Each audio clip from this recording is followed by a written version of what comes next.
ਟੌਂਸਲਸ ਇਹ ਆਮ ਤੌਰ 'ਤੇ ਫੁੱਲਣੇ ਸ਼ੁਰੂ ਹੋ ਜਾਂਦੇ ਨੇ।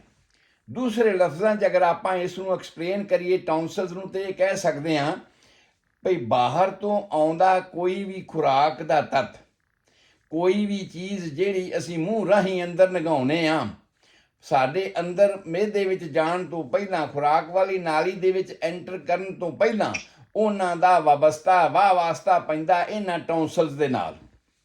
ਔਰ ਇਹ ਜਿਹੜੇ ਟੌਂਸਲਸ ਹਨ ਇਹ ਦੋਵੇਂ ਪਾਸੇ ਹਨ, ਜਿਹੜੇ ਆਮ ਤੌਰ 'ਤੇ ਸਾਰੇ ਲੋਕ ਜਾਣਦੇ ਨੇ ਕਿ ਜਿੱਥੇ ਦੋਵੇਂ ਜਬਾੜੇ ਮਿਲਦੇ ਨੇ ਦੋਨਾਂ ਸਾਈਡਾਂ 'ਤੇ, ਉਹਨਾਂ ਨੂੰ ਅਸੀਂ ਟੌਂਸਲਸ ਕਹਿੰਦੇ ਹਾਂ। ਬਹੁਤਿਆਂ ਦੀ ਗਿਣਤੀ ਦੇ ਵਿੱਚ ਇਹੀ ਹੁੰਦਾ ਵੀ ਭਾਈ ਇਹੀ ਟੌਂਸਲ ਨੇ। ਬਾਹਰਲੇ ਪਾਸਿਓਂ ਉਹ ਕੰਨਾਂ ਦੇ ਨਾਲ ਜੁੜੇ ਨੇ। ਮੈਂ ਉਸ ਗੱਲ ਨੂੰ ਰਿਪੀਟ ਕਰ ਰਿਹਾ ਹਾਂ ਕਿ ਬਾਹਰਲੇ ਪਾਸੋਂ ਜਿਸ ਥਾਂ 'ਤੇ ਕੰਨ ਨੇ ਉਸ ਥਾਂ 'ਤੇ ਲੈਵਲ 'ਤੇ ਅੰਦਰ ਵਾਲੇ ਪਾਸੇ ਜਿਹੜੀਆਂ ਇਹ ਗਿਲਟੀਆਂ ਹੈਗੀਆਂ ਨੇ, ਇਹ ਗਿਲਟੀਆਂ ਨੂੰ ਅਸੀਂ ਟੌਂਸਲਸ ਕਹਿੰਦੇ ਹਾਂ। ਪਰ ਆਪਾਂ ਇਹ ਕਹਿ ਰਹੇ ਹਾਂ, ਸਰੋਤਿਆਂ ਨੂੰ ਦੱਸ ਰਹੇ ਹਾਂ ਕਿ ਭਾਈ ਤੁਹਾਡੀ ਜਾਣਕਾਰੀ ਦੇ ਵਿੱਚ ਕੇਵਲ ਇਹ ਟੌਂਸਲਸ ਹੀ ਨੇ ਕਿ ਦੋ ਹੀ ਨੇ, ਪਰ ਇਹ ਦੋ ਨਹੀਂ ਹਨ। ਇਹ ਗਲੇ ਦਾ ਇੱਕ ਘੇਰਾ ਬਣਿਆ ਹੋਇਆ ਜਿੱਥੇ ਕਾਂ ਵੀ ਇੱਕ ਲਟਕਦਾ, ਕਾਂ ਇੱਕ ਸੈਂਟਰ ਦੇ ਵਿੱਚ ਨਿਸ਼ਾਨੀ ਹੈ।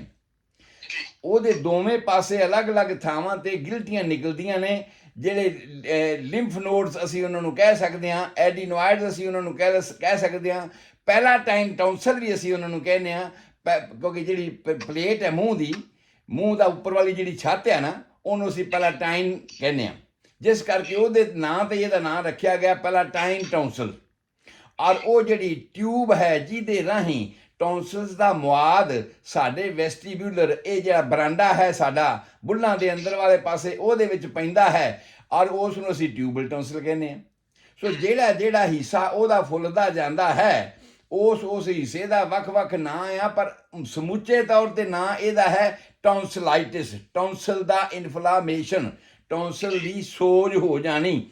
ਔਰ ਇਹ ਆਪਾਂ ਕਹਿ ਦਿੱਤਾ ਵੀ ਇਹ ਇੱਕ ਨਹੀਂ ਹੈਗੀ, ਕਈ ਗਿਲਟੀਆਂ ਹਨ, ਤੇ ਇਹਨਾਂ ਸਾਰੀਆਂ ਗਿਲਟੀਆਂ ਨੂੰ ਮਿਲਾ ਕੇ ਇੱਕ ਪਹਿਲਾ ਡਾਕਟਰ ਹੋਇਆ ਸੀ ਜਿਹਦਾ ਨਾਂ ਵੈਲਡੀਅਰ ਸੀ। ਉਹਦੇ ਨਾਂ 'ਤੇ ਹੀ ਇਹਦਾ ਨਾਂ ਰੱਖ ਦਿੱਤਾ ਵੀ ਇਹ ਤਾਂ ਇੱਕ ਰਿੰਗ ਵਰਗਾ ਹੈ ਤੇ ਇੱਕ ਗੋਲ ਆ, ਤੇ ਉਹਦਾ ਨਾਂ ਰੱਖ ਦਿੱਤਾ ਵੈਲਡੀਮੇਰਸ ਰਿੰਗ। ਕਿ ਇਹ ਜਿਹੜੇ ਟੌਂਸਲਸ ਨੇ, ਪੈਰੋਟਿਡ ਗਲੈਂਡਸ ਹੋਣ ਜਾਂ ਪੈਲਾਟਾਈਨ ਟੌਂਸਲ ਹੋਣ ਜਾਂ ਐਜ਼ ਏ ਹੋਲ ਐਡੀਨੋਇਡਸ ਹੋਣ, ਇਹ ਉਸ ਵੈਲਡੀਮੇਰ ਰਿੰਗ ਦੇ ਘੇਰੇ ਦੇ ਵਿੱਚ ਹੀ ਆਉਂਦੇ ਨੇ। ਔਰ ਇਹਨਾਂ ਦੇ ਫੁੱਲਣ ਦਾ ਪਹਿਲਾ ਕਾਰਨ ਇਹ ਆ ਵੀ ਇਹ ਇੱਕ ਤਰ੍ਹਾਂ ਨਾਲ ਸਾਡੇ ਚੌਂਕੀਦਾਰ ਨੇ। ਸਾਡੇ ਘਰ ਦੇ ਅੱਗੇ ਚੌਂਕੀਦਾਰ ਹੈਗਾ ਆ, ਤੇ ਉਹਨੇ ਕਿਸੇ ਨੂੰ ਅੰਦਰ ਨਹੀਂ ਵੜਨ ਦੇਣਾ। ਜੇ ਕੋਈ ਅੰਦਰ ਆਇਆ ਤੇ ਉਹਦੀ ਪੁੱਛ ਪੜਤਾਲ ਕਰਕੇ ਹੀ ਅੰਦਰ ਜਾਣ ਦੇਊਗਾ।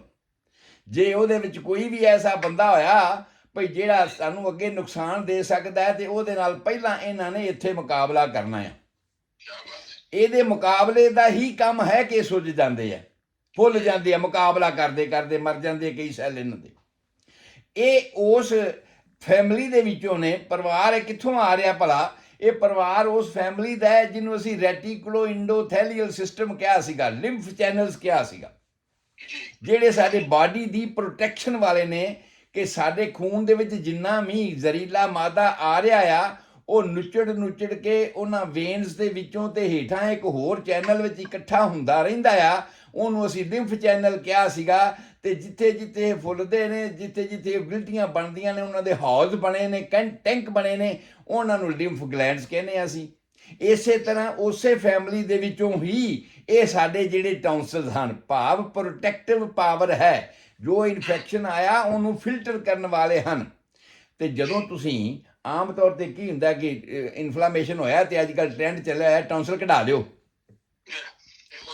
ਵਾਰ-ਵਾਰ ਕਹਿ ਦਿਓ ਟੌਂਸਲ ਕਢਾ ਦਿਓ। ਤੇ ਇਹ ਗੱਲ ਕੀ ਹੋ ਗਈ ਵੀ ਉਹ ਜਿਵੇਂ ਕਿਸੇ ਨੇ ਇੱਕ ਨੌਕਰ ਨੂੰ ਰੱਖ ਲਿਆ ਵੀ ਯਾਰ ਮੈਂ ਸੌਣ ਲੱਗਿਆ ਤੇ ਮੇਰੇ ਆ ਮੱਖੀ ਉਡਾਉਂਦਾ ਰਵੀਂ ਜਿਹੜਾ ਪੱਖੀ ਨਾਲ, ਤੇ ਉਹ ਮੱਖੀ ਉਡਾਉਂਦਿਆਂ ਵਾਰ-ਵਾਰ ਹਟੇ ਨਾ, ਵੀ ਪੱਖੀ ਨਾਲ ਤੇ ਹਟਦੀ ਨੂੰ ਨੇ ਤਲਵਾਰ ਫੜੀ ਤੇ ਨਾਕੀ ਵੱਢ ਦਿੱਤਾ। ਗੱਲ ਕੀ ਆ ਕਿ ਸਾਡੀਆਂ ਮੈਡੀਕਲ ਸਾਇੰਸ ਦੀਆਂ ਕਮੀਆਂ ਪੇਸ਼ੀਆਂ ਹਨ। ਅਸੀਂ ਉਹਦੀ ਰੂਟ ਤੱਕ ਨਹੀਂ ਪਹੁੰਚਦੇ ਕਿ ਇਹਦੇ ਪਿੱਛੇ ਕਹਾਣੀ ਕੀ ਹੈ, ਐਸਾ ਹੋ ਕਿਉਂ ਰਿਹਾ ਆ ਜਿਸ ਕਰਕੇ ਇਹ ਟੌਂਸਲਸ ਵਾਰ-ਵਾਰ ਫੁੱਲਦੇ ਨੇ। ਉਸ ਚੀਜ਼ ਦਾ ਹੱਲ ਜਾਣੇ ਬਿਨਾਂ ਹੀ ਅਸੀਂ ਇਹ ਕਹਿੰਦੇ ਹਾਂ ਕਿ ਨਹੀਂ, ਇਹ ਅੱਖਾਂ ਹੀ ਬੰਦ ਕਰ ਦਿਓ, ਬਿੱਲੀ ਆਉਂਦੀ ਹੈ ਤੇ ਆਉਂਦੀ ਰਵੇ, ਸਾਨੂੰ ਨਹੀਂ ਪਤਾ ਵੀ ਬਿੱਲੀ ਨਹੀਂ ਆਉਂਦੀ ਜਦੋਂ ਅਸੀਂ ਅੱਖਾਂ ਹੀ ਬੰਦ ਕਰ ਲਈਆਂ ਨੇ। ਪਰ ਉਸ ਤੋਂ ਬਾਅਦ ਨੋਟ ਕੀਤਾ ਗਿਆ, ਜਿੰਨੇ ਵੀ ਮੇਰੇ ਵੀਰ ਭੈਣਾਂ ਸੁਣ ਰਹੇ ਹੋਣਗੇ ਜਿਨ੍ਹਾਂ ਨੇ ਟੌਂਸਲਸ ਦੇ ਆਪਰੇਸ਼ਨ ਕਰਵਾਏ ਹਨ, ਅਗਰ ਕੰਪਲੀਟ ਟੌਂਸਲੈਕਟੋਮੀ ਕਰਵਾਈ ਹੈ ਤੇ ਉਹਨਾਂ ਨੂੰ ਉਸ ਤੋਂ ਬਾਅਦ ਬਹੁਤ ਸਾਰੇ ਇਨਫੈਕਸ਼ਨ ਤੇ ਬਹੁਤ ਸਾਰੀਆਂ ਬਿਮਾਰੀਆਂ ਹੁੰਦੀਆਂ ਨੇ। ਰੇਅਰ ਐਕਸੈਪਸ਼ਨਸ ਵੀ ਹੋਣਗੀਆਂ ਕਿ ਬਈ ਨਹੀਂ ਮੈਨੂੰ ਤਾਂ ਕੁਝ ਨਹੀਂ ਹੋਇਆ, ਮੇਰੀ ਇਮਿਊਨਿਟੀ ਬੜੀ ਠੀਕ ਆ, ਕਿਉਂਕਿ ਇਹ ਸਾਡਾ ਇੱਕ ਚੌਂਕੀਦਾਰ ਆ। ਇਸ ਤੋਂ ਇਲਾਵਾ ਸਰੀਰ ਦੇ ਵਿੱਚ ਹੋਰ ਵੀ ਚੌਂਕੀਦਾਰ ਨੇ ਜਿਹੜੇ ਇਹੀ ਕੰਮ ਕਰਦੇ ਨੇ। ਰੈਟੀਕੂਲੋ ਐਂਡੋਥੈਲੀਅਲ ਸਿਸਟਮ ਬਣਿਆ ਹੀ ਇਸੇ ਗੱਲ ਦਾ ਹੈਗਾ ਆ, ਜਿਨ੍ਹਾਂ ਨੇ ਥਾਂ ਥਾਂ ਤੇ ਪ੍ਰੋਟੈਕਸ਼ਨ ਕਰਨੀ ਸਾਡੀ ਬਾਹਰੋਂ ਆਈ ਹੋਏ ਕਿਸੇ ਵੀ ਜਰਾਸੀਮ ਦੀ, ਕਿਸੇ ਵੀ ਖੁਰਾਕ ਦੇ ਵਿੱਚ ਆਏ ਹੋਏ, ਸਾਹ ਦੇ ਰਾਹੀਂ ਆਏ ਹੋਏ, ਉਹਨਾਂ ਸਾਰੀਆਂ ਚੀਜ਼ਾਂ ਦੀ ਉਹਨਾਂ ਨੇ ਪ੍ਰੋਟੈਕਸ਼ਨ ਕਰਨੀ ਹੁੰਦੀ ਹੈ। ਇਸ ਕਰਕੇ ਇਹ ਉਸ ਫੈਮਿਲੀ ਦੇ ਵਿੱਚੋਂ ਹਨ। ਔਰ ਸਟ੍ਰੈਟੀਫਾਈਡ ਸਕੂਮਸ ਐਪੀਥੀਲੀਅਮ ਅਸੀਂ ਇਹਦਾ ਨਾਂ ਰੱਖਿਆ ਹੋਇਆ ਸੈੱਲਾਂ ਦਾ, ਕਿਉਂਕਿ ਜਿਹੜੇ ਆਪਾਂ ਸੈੱਲਾਂ ਦੀ ਗਿਣਤੀ ਕੀਤੀ ਸੀ ਵੀ ਸੈੱਲਾਂ ਤੋਂ ਬਣਦੇ ਨੇ ਟਿਸ਼ੂ, ਤੇ ਟਿਸ਼ੂ ਕਿਹੜੀ ਕਿਹੜੀ ਟਾਈਪ ਦੇ ਨੇ, 4 ਅਸੀਂ ਟਾਈਪ ਕਿੰਨੇ ਸੀਗੇ, ਉਹਨਾਂ ਦੀ ਅੱਗੇ ਬ੍ਰਾਂਚਿਸ ਹੁੰਦੀਆਂ ਨੇ ਕਿ ਜੇ ਜੋੜਾਂ 'ਚ ਟਿਸ਼ੂ ਆਉਣੇ ਨੇ ਉਹ ਕਿਹੜੇ ਟਾਈਪ ਦੇ ਹੋਣੇ ਨੇ, ਜਿਹੜੇ ਫਲੈਟ ਥਾਂ 'ਤੇ ਆਉਣੇ ਨੇ ਉਹ ਕਿਸ ਟਾਈਪ ਦੇ ਹੋਣੇ ਨੇ। ਇਸੇ ਤਰ੍ਹਾਂ ਕਰਕੇ ਉਹਨਾਂ ਦੇ ਟਿਸ਼ੂਆਂ ਦੀ ਅਸੀਂ ਗਿਣਤੀ ਕੀਤੀ ਸੀ, ਨਾਂ ਵੱਖ-ਵੱਖ ਰੱਖੇ ਹੋਏ ਸੀ, ਤੇ ਉਹਦੇ ਵਿੱਚੋਂ ਇਹ ਸਟ੍ਰੈਟੀਫਾਈਡ ਸਕੂਮਸ ਸੈੱਲ ਦੇ ਬਣੇ ਹੋਏ ਟਿਸ਼ੂ ਜਿਹੜੇ ਨੇ ਉਹ ਇਹਨਾਂ ਟੌਂਸਲਾਂ ਨੂੰ ਬਣਾਉਂਦੇ ਨੇ। ਫੈਮਿਲੀ ਇਹਨਾਂ ਦੀ ਉਹ ਹੋ ਗਈ ਜਿਹੜੀ ਅਸੀਂ ਲਿੰਫ ਨੋਡ ਵਾਲੀ ਕੀਤੀ ਸੀ, ਲਿੰਫ ਚੈਨਲ ਵਾਲੀ ਕੀਤੀ ਸੀ, ਕੰਮ ਭਾਵੇਂ ਦਾ ਉਹਨਾਂ ਦਾ ਉਹੀ ਹੋ ਗਿਆ। ਕੀ ਕਿ ਪ੍ਰੋਟੈਕਟ ਕਰਨਾ, ਸਿਸਟਮ ਨੂੰ ਪ੍ਰੋਟੈਕਟ ਕਰਨਾ ਕਿਸੇ ਵੀ ਬਾਹਰੀ ਆਉਣ ਵਾਲੀ ਆਫਤ ਤੋਂ। ਔਰ ਜੇ ਉਹ ਵਾਰ-ਵਾਰ ਆਉਂਦੀ ਰਵੇ, ਇਹਨਾਂ ਦੀ ਤਾਕਤ ਤੋਂ ਵੱਧ ਹੋਵੇ, ਤੇ ਫਿਰ ਇਹਦੇ ਵਿੱਚ ਸੋਜ ਹੋਣੀ ਲਾਜ਼ਮੀ ਹੈ। ਦੂਸਰਾ, ਜਦੋਂ ਪਹਿਲੀਆਂ ਨਿਸ਼ਾਨੀਆਂ ਪੈਦਾ ਹੁੰਦੀਆਂ ਨੇ ਤੇ ਉਹਦੇ ਵਿੱਚ ਹੁੰਦਾ ਗਲਾ ਖਰਾਬ ਹੋ ਗਿਆ, ਸੋਰ ਥਰੋਟ ਅਸੀਂ ਕਹਿੰਦੇ ਆ ਵੀ ਸੋਰ ਥਰੋਟ ਹੋ ਗਿਆ। ਔਰ ਉਸ ਤੋਂ ਬਾਅਦ ਫਿਰ ਅਸੀਂ ਕਹਿੰਦੇ ਆ ਵੀ ਬੋਲਿਆ ਨਹੀਂ ਜਾਂਦਾ, ਬੋਲਣ ਲੱਗਿਆ ਕਿ ਮੂੰਹ ਵਿੰਗਾ ਜਿਹਾ ਹੋ ਜਾਂਦਾ ਆ। ਸਾਹਮਣੇ ਪਾਸੇ ਦਾ ਜਿਹੜਾ ਕਾਂ ਹੈ ਉਹ ਜਾਂ ਤੇ ਖਿੱਚਿਆ ਜਾਂਦਾ ਹੈ ਉੱਪਰ, ਬਿਲਕੁਲ ਛੋਟਾ ਹੋ ਜਾਂਦਾ ਹੈ, ਤੇ ਜਾਂ ਕਿਸੇ ਇੱਕ ਪਾਸੇ ਨੂੰ ਹੋ ਜਾਂਦਾ। ਤੁਸੀਂ ਹੁਣ ਸਾਹਮਣੇ ਅਗਰ ਗਲਾ ਦੇਖੋ ਨਾ, ਅਗਰ ਤੁਸੀਂ ਨਾਰਮਲ ਹੈਗੇ ਹੋ ਤੇ ਤੁਹਾਡਾ ਜਿਹੜਾ ਕਾਂ ਆ ਉਹ ਬਿਲਕੁਲ ਐਨ ਸੈਂਟਰ ਦੇ ਵਿੱਚ ਲਟਕ ਰਿਹਾ ਹੈ। ਪਰ ਜੇ ਕਿਸੇ ਪਾਸੇ ਦਾ ਟੌਂਸਲਸ ਵੱਧ ਗਿਆ ਹੋਏਗਾ, ਸੁੱਜ ਗਿਆ ਹੋਏਗਾ, ਤਾਂ ਇਹ ਆਮ ਤੌਰ ਤੇ ਉਹ ਖਿੱਚਿਆ ਜਾਂਦਾ ਹੈ, ਜਿਸ ਕਰਕੇ ਉਹ ਡਾਇਰੈਕਸ਼ਨ ਉਹਦੀ ਨਾਰਮਲ ਨਹੀਂ ਰਹਿ ਜਾਂਦੀ। ਇਹਦੇ ਆਮ ਤੇ ਕਾਂ ਦਾ ਟੇਢਾ ਵਿੰਗਾ ਹੋਣਾ ਵੀ ਇਹਦੀ ਇੱਕ ਨਿਸ਼ਾਨੀ ਹੈ, ਆਵਾਜ਼ ਦਾ ਬਦਲਣਾ ਵੀ ਇਹਦੀ ਇੱਕ ਨਿਸ਼ਾਨੀ ਹੈ। ਆਮ ਤੌਰ ਤੇ ਇੱਕ ਲਫ਼ਜ਼ ਆਮ ਡਾਕਟਰ ਇਸਤੇਮਾਲ ਕਰਦੇ ਨੇ, ਸਲੀਪ ਐਪਨੀਆ। ਭਾਵ ਕੀ ਹੈ ਕਿ ਤੁਹਾਡੀ ਆਕਸੀਜਨ ਤੁਹਾਡੇ ਸਰੀਰ ਚੋਂ ਘਟ ਜਾਂਦੀ ਹੈ ਸੁੱਤਿਆਂ ਪਿਆਂ। ਹੁੰਦਾ ਕੀ ਹੈ ਕਿ ਜਦੋਂ ਤੁਸੀਂ ਸੌਂਦੇ ਹੋ ਤੇ ਇਹ ਸੁੱਜੇ ਹੋਏ ਗਲੈਂਡ, ਜਿਹੜਾ ਮੂੰਹ ਦਾ ਏਰੀਆ ਹੈ, ਹੇਠਾਂ ਵਾਲੇ ਪਾਸੇ ਜੀਭ ਆ, ਉੱਪਰ ਵਾਲੇ ਪਾਸੇ ਕਾਂ ਆ, ਸਾਈਡਾਂ ਤੇ ਟੌਂਸਲ ਹੈਗੇ ਨੇ, ਤੇ ਜੇ ਸਾਰੇ ਹੀ ਵੱਧ ਫੁੱਲ ਜਾਣ, ਉਹ ਵੈਲਡੀਮੇਰ ਰਿੰਗ ਦੇ ਮੁਤਾਬਕ ਗੋਲ ਨੇ, ਉਹ ਸਾਰੇ ਅਗਰ ਵੱਧ ਫੁੱਲ ਜਾਣ ਤੇ ਫਿਰ ਸਾਹ ਲੈਣ ਵਾਲਾ ਏਰੀਆ ਜਿਹੜਾ ਨੱਕ ਚੋਂ ਜਾ ਰਿਹਾ ਸੁਰਾਖ, ਉਹਦੇ ਵਿੱਚੋਂ ਸਾਹ ਪੂਰਾ ਜਾਣਾ ਨਹੀਂ, ਤੇ ਆਕਸੀਜਨ ਦੀ ਘਾਟ ਹੋ ਜਾਣੀ ਹੈ, ਤੇ ਤੁਸੀਂ ਬੜੇ ਬੜੇ ਵੱਡੇ ਘਰਾੜੇ ਮਾਰਨੇ ਆ। ਔਰ ਇਹਦੀਆਂ ਆਮ ਤੌਰ ਤੇ ਪਹਿਲੀਆਂ ਨਿਸ਼ਾਨੀਆਂ ਦੇ ਵਿੱਚ ਹੁੰਦਾ ਹੈ ਜਦੋਂ ਤੁਸੀਂ ਘਰਾੜੇ ਮਾਰਦੇ ਹੋ, ਤੇ ਉਸ ਸੰਬੰਧ ਵਿੱਚ ਇਹ ਹੁੰਦਾ ਵੀ ਜਾਂ ਤੇ ਤੁਹਾਡਾ ਨੱਕ ਬੰਦ ਹੋ ਗਿਆ ਹੈ, ਤੁਹਾਨੂੰ ਇਨਡਾਈਜੈਸ਼ਨ ਬਹਾਦਮੀ ਹੈ, ਤੁਹਾਡੇ ਪੇਟ ਵਿੱਚ ਗੈਸ ਬਣਦੀ ਹੈ, ਜਾਂ ਤੁਹਾਡੇ ਟੌਂਸਲ ਫੁੱਲ ਗਏ। ਸੋ ਇਹ ਪਹਿਲੀਆਂ ਨਿਸ਼ਾਨੀਆਂ ਸਾਡੀਆਂ ਹੁੰਦੀਆਂ ਨੇ ਜਿਹੜੀਆਂ ਸਾਨੂੰ ਜਾਣਨ ਦੀ ਜ਼ਰੂਰਤ ਹੁੰਦੀ ਹੈ। ਉਸ ਤੋਂ ਬਾਅਦ ਇਹਦਾ ਆਇਆ ਵੀ ਇਹ ਹੋ ਕਿਸ ਕਿਸ ਟਾਈਪ ਕਰਕੇ ਸਕਦੇ ਆ। ਸੋ ਪਹਿਲੀ ਗੱਲ ਇਹਦੀ ਉਹੀ ਹੈ ਜਿਹੜੀ ਮੈਂ ਕੱਲ ਦੱਸੀ ਸੀ ਕਿ ਜਦੋਂ ਪੇਟ ਦੇ ਵਿੱਚ ਗੈਸ ਬਣਦੀ ਹੈ, ਗੈਸ ਉੱਪਰ ਨੂੰ ਆਉਣੀ ਸ਼ੁਰੂ ਹੋ ਜਾਂਦੀ ਹੈ। ਜਿਹੜੇ ਆਮ ਤੌਰ ਤੇ 40-45 ਸਾਲ ਤੋਂ ਬਾਅਦ ਦੇ ਲੋਕ ਹਨ, ਜੇ ਅਗਰ ਉਹਨਾਂ ਨੂੰ ਟੈਂਸਲਸ ਹੁੰਦੇ ਨੇ ਤੇ ਉਹਦੇ ਪਿੱਛੇ ਕਹਾਣੀ ਆਮ ਤੌਰ ਤੇ ਇਹੀ ਹੁੰਦੀ ਹੈ ਕਿ ਹੇਠਾਂ ਤੋਂ ਪੇਟ ਦੀ ਗੈਸ ਆਉਂਦੀ ਹੈ, ਮੂੰਹ ਵਿੱਚ ਰਹਿੰਦੀ ਹੈ, ਜਿਹਦੇ ਨਾਲ ਜਿਹੜਾ ਟੌਂਸਲਸ ਦੇ ਉੱਪਰ ਬਣਿਆ ਹੋਇਆ ਮੈਂਬਰੇਨ ਹੈ ਉਹਦੇ ਵਿੱਚ ਸੋਜ ਪੈ ਜਾਂਦੀ ਹੈ, ਉਹ ਫੁੱਲਣਾ ਸ਼ੁਰੂ ਹੋ ਜਾਂਦਾ ਆ।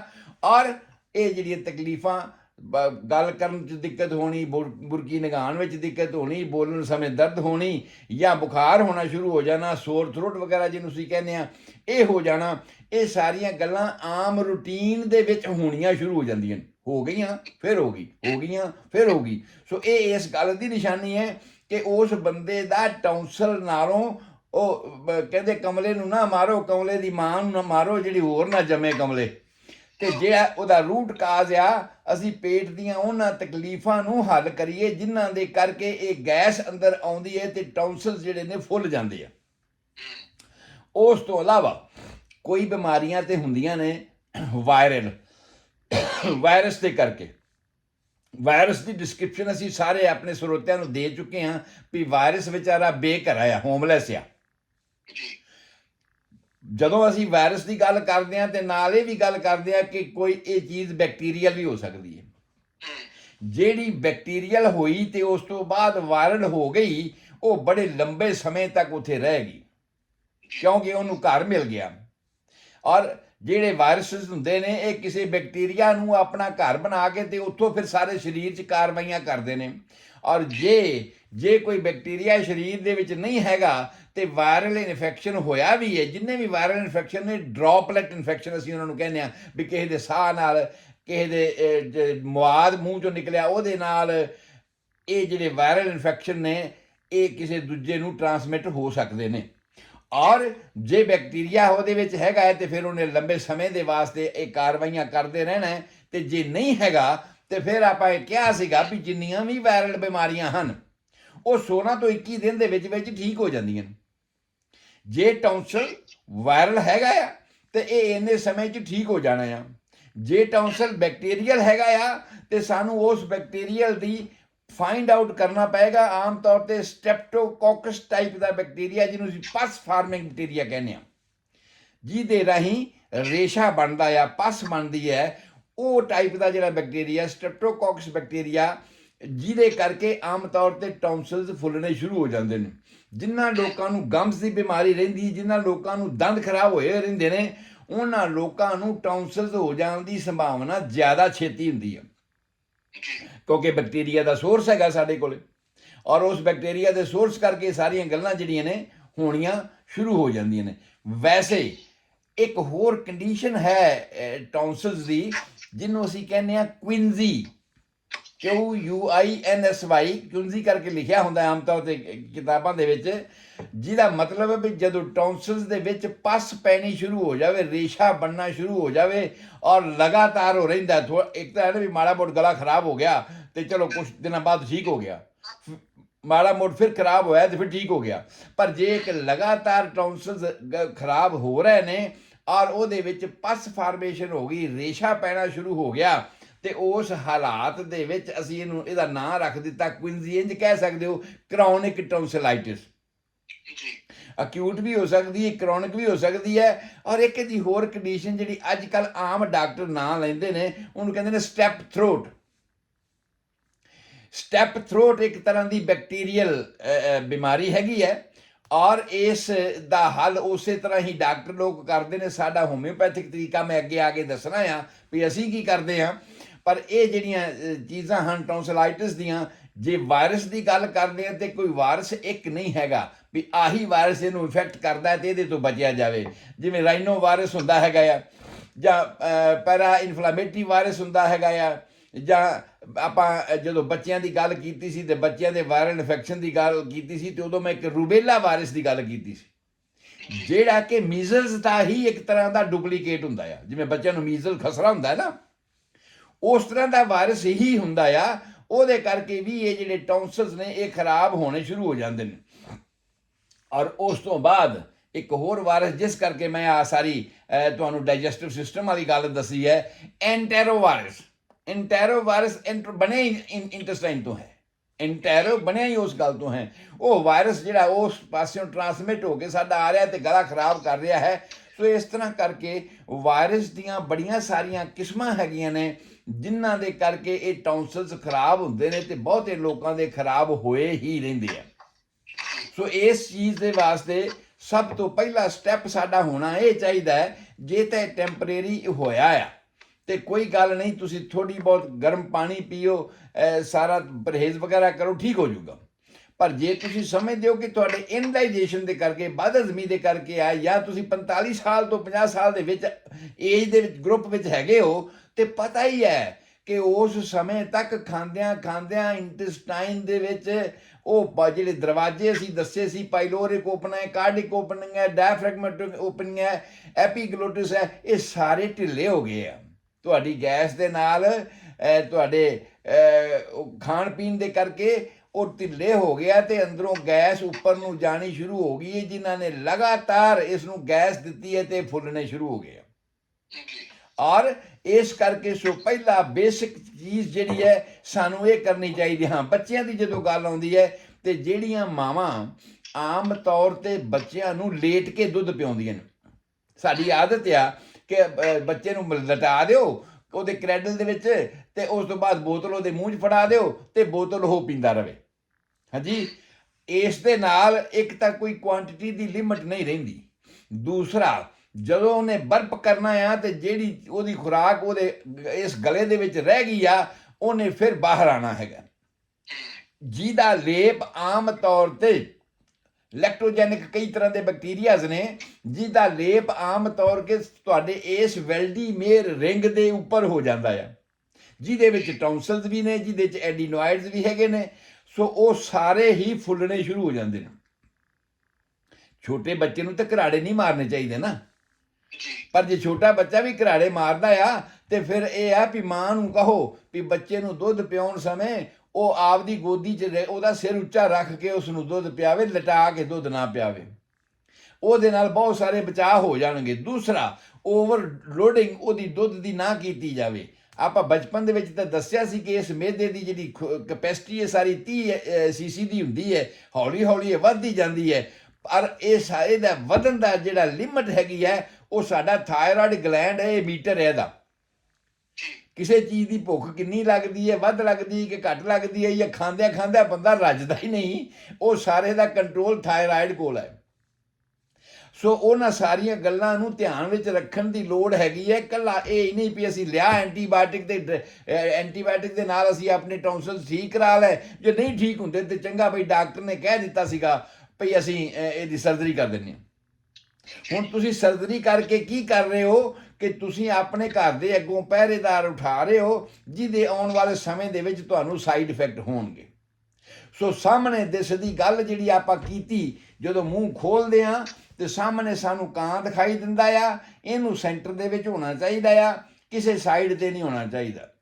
ਜੇ ਇਹ ਕਿਸੇ ਸਾਈਡ ਤੇ ਆਇਆ ਤੇ ਤੁਸੀਂ ਇਹ ਸਮਝੋ ਕਿ ਦੂਜੇ ਪਾਸੇ ਕੋਈ ਨਾ ਕੋਈ ਚੀਜ਼ ਇਹਨੂੰ ਧੱਕ ਰਹੀ ਹੈ। ਮਤਲਬ ਕੀ ਹੈ ਕਿ ਉਸ ਪਾਸੇ ਦੇ ਟੌਂਸਲ ਜਿਹੜੇ ਨੇ ਉਹ ਫੁੱਲੇ ਹੋ ਸਕਦੇ ਨੇ, ਐਡੀਨੋਇਡਸ ਉਹਨੂੰ ਹੋ ਸਕਦੇ ਨੇ। ਉਸ ਤੋਂ ਬਾਅਦ ਜਦੋਂ ਰੈਫਰਡ ਪੇਨ ਹੁੰਦੀਆਂ ਨੇ, ਇਹਦੇ ਵਿੱਚ ਟੌਂਸਲਾਈਟਿਸ ਦੇ ਵਿੱਚ ਰੈਫਰਡ ਪੇਨ ਹੁੰਦੀਆਂ ਨੇ, ਜਿਹਨੂੰ ਅਸੀਂ ਕਹਿੰਦੇ ਵੀ ਕੰਨ 'ਚ ਦਰਦ ਹੁੰਦੀ ਹੈ, ਧੌਣ 'ਚ ਦਰਦ ਹੁੰਦੀ ਹੈ।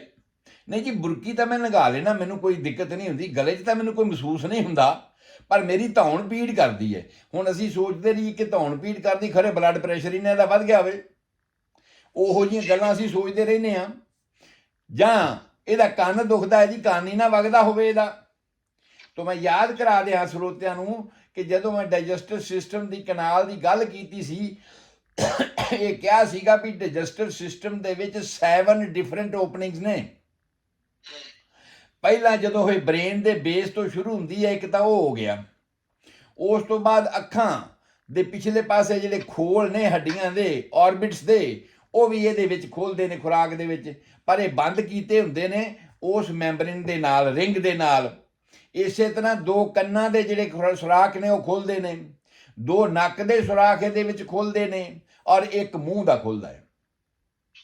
ਇਹ ਇੰਨੇ ਸਾਰੇ ਸੁਰਾਖ ਜਿਹੜੇ ਨੇ ਉਸ ਦੇ ਵਿੱਚ ਖੁੱਲ੍ਹਦੇ ਨੇ, ਤੇ ਜਦੋਂ ਇਹਦੇ ਵਿੱਚ ਕੋਈ ਉਬਾਲ ਆਊਗਾ, ਜਦੋਂ ਇਹਦੇ ਵਿੱਚ ਕੋਈ ਗੈਸ ਬਣੇਗੀ, ਆਟੋਮੈਟਿਕਲੀ ਇਹਦੇ ਨਾਲ ਲੱਗਦੇ, ਇਹਨਾਂ ਸੁਰਾਖਾਂ ਦੇ ਨਾਲ ਲੱਗਦੇ ਜਿੰਨੇ ਵੀ ਅੰਗ ਨੇ, ਜਿਹੜੀਆਂ ਵੀ ਚੀਜ਼ਾਂ ਨੇ, ਉਹਨਾਂ ਦੇ ਵਿੱਚ ਇਹਦਾ ਬੁਰਾ ਅਸਰ ਹੋਏਗਾ ਹੀ। ਸੋ ਇਸ ਕਰਕੇ ਟੌਂਸਲਸ ਨੂੰ ਕੱਲਾ ਲੋਕਲਾਈਜ਼ਡ ਇਨਫੈਕਸ਼ਨ ਅਸੀਂ ਨਾ ਸਮਝੀਏ, ਇਹਦੇ ਪਿਛਲੀ ਕਹਾਣੀ ਜਿਹੜੀ ਹੈ ਉਹਨੂੰ ਸਾਨੂੰ ਲੱਭਣ ਦੀ ਲੋੜ ਹੈਗੀ ਹੈ, ਤਾਂ ਕਿ ਅਸੀਂ ਉਸ ਕਹਾਣੀ ਦਾ ਇਲਾਜ ਕਰੀਏ ਤੇ ਇਹਦਾ ਪਰਮਾਨੈਂਟ ਹੱਲ ਹੋ ਸਕਦਾ ਹੈ। ਪਰ ਜੇ ਅਸੀਂ ਟੈਂਪਰੇਰੀ ਤੌਰ ਤੇ ਇਹੀ ਕਰਦੇ ਰਹੇ ਕਿ ਠੀਕ ਹੈ ਅਸੀਂ ਟੌਂਸਲ ਹੀ ਕਢਵਾ ਦਿੰਦੇ ਹਾਂ, ਤੇ ਉਹਦਾ ਹੱਲ ਫਿਰ ਇਹੀ ਹੋਏਗਾ ਭਈ ਅਸੀਂ ਅੱਖਾਂ ਬੰਦ ਕਰ ਲਈਆਂ ਨੇ, ਭਈ ਹੁਣ ਬਿੱਲੀ ਨਹੀਂ ਆ ਰਹੀ ਤੇ ਉਹ ਕਬੂਤਰ ਨੂੰ ਆ ਕੇ ਝਪਟਾ ਮਾਰੂਗੀ। ਬਹੁਤ ਸਾਰੀਆਂ ਪ੍ਰੋਬਲਮਸ ਇਸ ਦੀਆਂ ਆਣੀਆਂ ਸ਼ੁਰੂ ਹੋ ਜਾਂਦੀਆਂ ਨੇ। ਸੋ ਅਸੀਂ ਇਹਦਾ ਜਿਹੜਾ ਸਪਰੈਡ ਕਿਹਾ ਸੀਗਾ, ਸਪਰੈਡ ਦੀ ਗੱਲ ਕੀਤੀ ਸੀ ਅਸੀਂ ਵੀ ਇਹ ਏਅਰਬੋਰਨ ਇਨਫੈਕਸ਼ਨ ਹੈ ਆਮ ਤੌਰ ਤੇ। ਜੇ ਇਹ ਵਾਇਰਲ ਹੋ ਗਿਆ, ਮੈਂ ਵਾਇਰਲ ਗਿਣਵਾ ਦਿੱਤੇ ਤੁਹਾਨੂੰ ਕਿ ਰਾਈਨੋ ਵਾਇਰਸ ਹੈਗਾ ਇਹਦੇ 'ਚ, ਰੂਬੇਲਾ ਵਾਇਰਸ ਹੈਗਾ ਇਹਦੇ 'ਚ, ਔਰ ਪੈਰਾ ਇਨਫਲੇਮੇਟਰੀ ਵਾਇਰਸ ਇਹਦੇ 'ਚ ਹੈਗਾ ਜਿਹਨੂੰ ਸਟੈਫਾਈਲੋਕੋਕਸ ਵਗੈਰਾ ਅਸੀਂ ਕਹਿੰਦੇ ਹਾਂ, ਬੈਕਟੀਰੀਆ ਹੈਗੇ ਨੇ ਇਹਦੇ ਵਿੱਚ। ਸੋ ਇਹ ਸਾਰੇ ਇਹਦੇ ਕਾਰਨ ਹਨ ਇਹਨਾਂ ਟੌਂਸਲਾਈਟਿਸ ਦੇ, ਜਿਹਦੇ ਕਰਕੇ ਇਹ ਐਸਾ ਹੋ ਸਕਦਾ ਆ। ਪਰ ਇਹਨਾਂ ਨੂੰ ਇਸ ਅੱਗ ਨੂੰ ਬਾਲਣ ਵਾਸਤੇ ਜੇ ਸਾਡਾ ਡਾਈਜੈਸ਼ਨ ਸਹੀ ਨਹੀਂ ਹੈਗਾ ਤੇ ਇਹ ਫਿਰ ਹੋਰ ਮਗੂਗੀ, ਇਹ ਹੋਰ ਬਲੇਗੀ ਅੱਗ, ਹੋਰ ਤੇਜ਼ੀ ਨਾਲ ਜ਼ਿਆਦਾ ਵਾਰ-ਵਾਰ ਇਹ ਗੱਲ ਸਾਡੀ ਹੋਣੀ ਸ਼ੁਰੂ ਹੋ ਜਾਏਗੀ। ਔਰ ਇਸ ਤੋਂ ਬਾਅਦ ਦੇਖਿਆ ਇਹ ਗਿਆ ਆ ਕਿ ਕਈ ਲੋਕਾਂ ਨੂੰ ਪਿਸ਼ਾਬ ਦੇ ਵਿੱਚ ਕਈ ਤਰ੍ਹਾਂ ਦੇ ਨੁਕਸ ਹੋਣੇ ਸ਼ੁਰੂ ਹੋ ਜਾਂਦੇ ਨੇ ਤੇ ਅਸੀਂ ਸਮਝਦੇ ਹਾਂ ਕਿ ਸ਼ਾਇਦ ਪਿਸ਼ਾਬ ਦਾ ਕੋਈ ਰੋਗ ਆ। ਜਦੋਂ ਮੈਂ ਵਾਇਰਸਿਸ ਦੀ ਗੱਲ ਕੀਤੀ ਸੀ ਤੇ ਉਦੋਂ ਇਹ ਦੱਸਿਆ ਸੀ ਕਿ ਮੀਜ਼ਲਸ ਨੂੰ ਅਸੀਂ ਸਧਾਰਨ ਸਮਝਦੇ ਹਾਂ, ਪਰ ਮੀਜ਼ਲ ਦੇ ਜਦੋਂ ਬੈਡ ਇਫੈਕਟ ਵੇਖਦੇ ਹਾਂ ਤੇ ਸਾਨੂੰ ਇਹ ਪਤਾ ਲੱਗਦਾ ਹੈ ਭਈ ਜ਼ਿੰਦਗੀ ਦੇ ਵਿੱਚ ਜਦੋਂ ਜੀਵਨ ਤੋਂ ਜੀਵਨ ਦੀ ਉਤਪਤੀ ਕਰਨੀ ਆ, ਉਸ ਵੇਲੇ ਟੈਸਟਿਸ ਦੇ ਵਿੱਚ ਇਹਨੇ ਉਹ ਨੁਕਸ ਪਾ ਦਿੱਤਾ ਆ ਜਿਹੜਾ ਕਰੈਕਟ ਹੀ ਨਹੀਂ ਹੋ ਸਕਦਾ, ਕਿ ਉੱਥੇ ਸਪਰਮ ਹੀ ਨਹੀਂ ਬਣਦੇ। ਔਰ ਕਈ ਵਾਰ ਆਦਮੀ ਜਿਹੜਾ ਆ ਉਹ ਇਸ ਤਰ੍ਹਾਂ ਆਪਣੇ ਗ੍ਰਸਤ ਵਾਸਤੇ ਕਾਬਲ ਨਹੀਂ ਰਹਿ ਜਾਂਦਾ। ਸੋ ਇਹ ਵਾਇਰਸਿਸ ਦੀਆਂ ਜਿਹੜੀਆਂ ਬੈਡ ਇਫੈਕਟਸ ਨੇ ਨਾ, ਉਹ ਇਸ ਤਰ੍ਹਾਂ ਦੇ ਵਾਇਰਸ ਦੇ ਬੈਡ ਇਫੈਕਟਸ ਨੇ। ਤੇ ਅਸੀਂ ਇਹ ਗੱਲ ਕਰ ਰਹੇ ਹਾਂ ਵੀ ਟੌਂਸਲ ਜਿਹੜੇ ਨੇ ਵਾਇਰਲ ਵੀ ਹੁੰਦੇ ਆ। ਜਦੋਂ ਅਸੀਂ ਵਾਇਰਲ ਹੁੰਦੇ ਕਹਿੰਦੇ ਆ ਤਾਂ ਉਹਦਾ ਮਤਲਬ ਕੀ ਹੈ ਕਿ ਇਹਨਾਂ ਦੇ ਇਸ ਤਰ੍ਹਾਂ ਦੇ ਇਫੈਕਟ ਹੋ ਰਹੇ ਨੇ, ਜਿਹੜੇ ਮੈਂ ਤੁਹਾਨੂੰ ਕਹਿ ਰਿਹਾ ਕਿ ਯੂਰੀਨਰੀ ਪ੍ਰੋਬਲਮਸ ਲੜਕੀਆਂ ਨੂੰ ਵੀ ਆ ਸਕਦੀ ਹੈ, ਯੂਰੀਨਰੀ ਪ੍ਰੋਬਲਮ ਮੁੰਡਿਆਂ ਦੇ ਵਿੱਚ ਵੀ ਆ ਸਕਦੀ ਹੈ ਤੇ ਬੰਦਿਆਂ ਦੇ ਵਿੱਚ ਵੀ ਆ ਸਕਦੀ ਹੈ। ਇਸ ਕਰਕੇ ਇਹਦਾ ਜਿਹੜਾ ਸੋਰਸ ਹੈ ਉਸ ਨੂੰ ਸਾਨੂੰ ਜਾਣਨ ਦੀ ਬਹੁਤ ਜ਼ਿਆਦਾ ਜ਼ਰੂਰਤ ਹੋ ਗਈ। ਹੁਣ ਆ ਗਈ ਚੀਮਾ ਸਾਹਿਬ ਇਹਦੇ ਟ੍ਰੀਟਮੈਂਟ ਦੀ, ਇਲਾਜ ਦੀ। ਇਲਾਜ ਦੇ ਵਾਸਤੇ ਐਲੋਪੈਥਿਕ ਸਟਾਈਲ ਦੀ ਤਾਂ ਉਹਨਾਂ ਨੂੰ ਪਤਾ ਹੈ, ਉਹ ਜਾਣਦੇ ਨੇ ਕਿ ਉਹਨਾਂ ਨੇ ਐਂਟੀਬਾਇਓਟਿਕ ਹੀ ਦੇਣੇ ਨੇ ਤੇ ਉਸ ਤੋਂ ਬਾਅਦ ਉਹਦਾ ਜੇ ਨਹੀਂ ਹੈ ਤੇ ਭਾਈ ਸਰਜਰੀ ਕਰਵਾ ਲਓ, ਗੱਲ ਖਤਮ।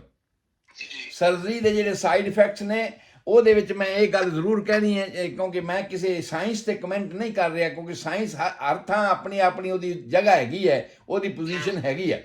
ਪਰ ਮੈਂ ਇਹ ਯਾਦ ਕਰਾ ਦਿਆਂ ਕਿ ਟੌਂਸਲਸ ਨੂੰ ਸਪਲਾਈ ਕਰਨ ਵਾਲੀ ਜਿਹੜੀ ਟ੍ਰਾਈਜੈਮੀਨਲ ਨਰਵ ਹੈ, ਮੈਂ ਕੱਲ ਵੀ ਆਪਾਂ ਗੱਲ ਕੀਤੀ ਸੀ ਟ੍ਰਾਈਜੈਮੀਨਲ ਨਰਵ ਦੀ ਤੇ ਗਲਾਸੋਫਰਿੰਜੀਅਲ ਨਰਵ ਦੀ, ਜਿਹੜੀਆਂ ਬ੍ਰੇਨ ਦੇ ਵਿੱਚੋਂ 12 ਪੇਅਰਸ ਆਫ ਕ੍ਰੇਨੀਅਲ ਨਰਵ ਨਿਕਲਦੇ ਨੇ, ਉਹਨਾਂ ਦੇ ਵਿੱਚੋਂ ਇੱਕ ਟ੍ਰਾਈਜੈਮੀਨਲ ਨਰਵ ਸੀ ਔਰ ਇੱਕ ਗਲਾਸੋਫਰਿੰਜੀਅਲ ਨਰਵ ਸੀਗੀ।